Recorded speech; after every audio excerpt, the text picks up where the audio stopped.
बैसोआ बोथोरा हालो दैलो बारलांबाय महरा मुस्रिया मिथिस्लाबै सोलायबाय नों आंखौ लानो सानदोंबा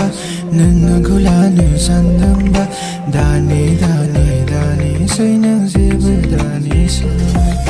बैसोखौ बोथोरखौ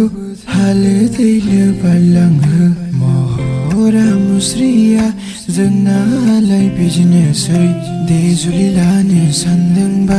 नों आंखौ लानो सानदोंबा नों आंखौ गावनि साननानै बैसोआ बोथोरा